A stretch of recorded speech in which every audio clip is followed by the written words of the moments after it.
Professeur Abdoulaye Sène, natif de la langue de Barbarie, que nous aimons dire la langue des braves.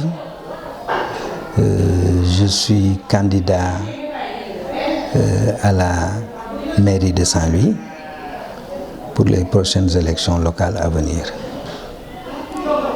C'est hier que le comité de pilotage s'est réuni et a adopté ma candidature à l'acclamation générale des participants au comité de pilotage. Saint-Louis, et d'ailleurs pour tout natif de Saint-Louis, pour tout fils de Saint-Louis, cela va de soi que nous cherchons tous à améliorer le cadre de vie de notre commune, qui est une commune très agréable à vivre, qui recèle d'énormes potentialités et pour lesquelles nous devons nous battre pour préserver les ressources de notre commune, mais également améliorer les conditions de vie, de travail et d'épanouissement des populations de Saint-Louis. C'est à cette tâche que nous nous dédions pour véritablement conduire un destin pour Saint-Louis, un destin qui est à la hauteur de ce à quoi la commune aspire. Il s'est trouvé que aujourd'hui nous traversons des situations terribles, des situations pénibles aussi pour les populations, mais également dans le cadre de vie aussi. Cela fait que nous devons hâter à réduire, à améliorer véritablement le sort des populations. Et c'est à ce à quoi nous allons nous essayer. Vous savez, il y a eu déjà 3 magistères qui sont passés.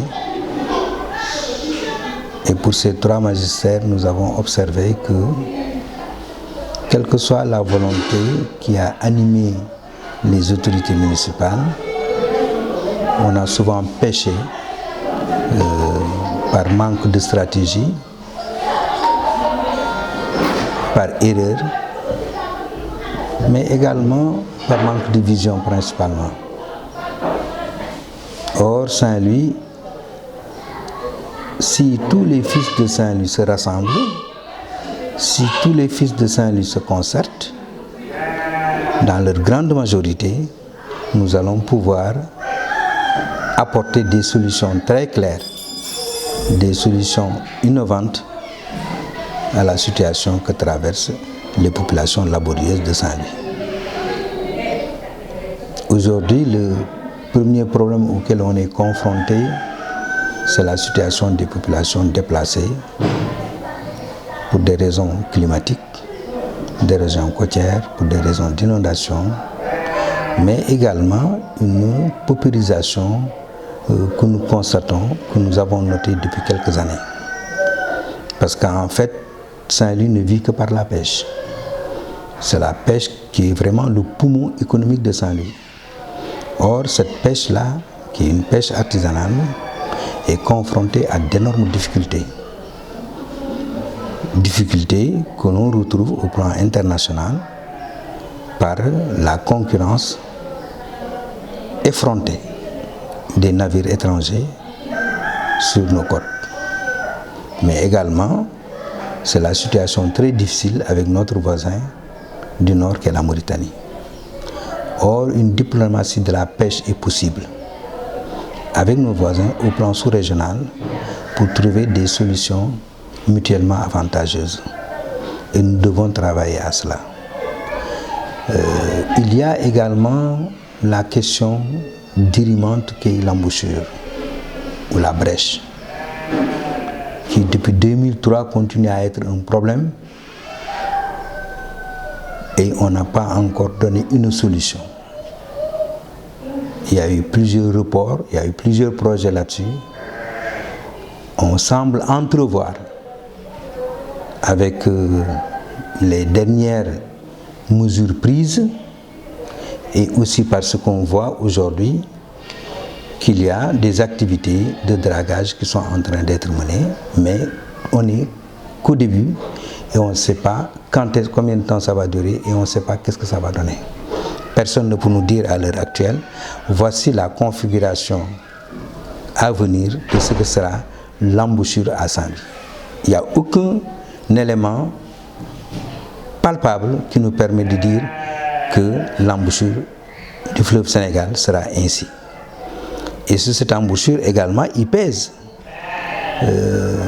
une souveraineté internationale. Donc nous devons être vigilants dans le traitement de ces questions-là et ne pas partir à l'emporte-pièce. Mais également, on ne doit pas ralentir le pas pour apporter un apaisement aux populations qui empruntent tous les jours l'embouchure pour aller travailler. Il y a également un autre problème qui vient s'y ajouter, qui ne devrait pas forcément être un problème, mais qui devrait être une aubaine pour les populations, c'est la production du gaz dans la Grande Tortue, qui nous concerne principalement en tant que Saint-Louisiens.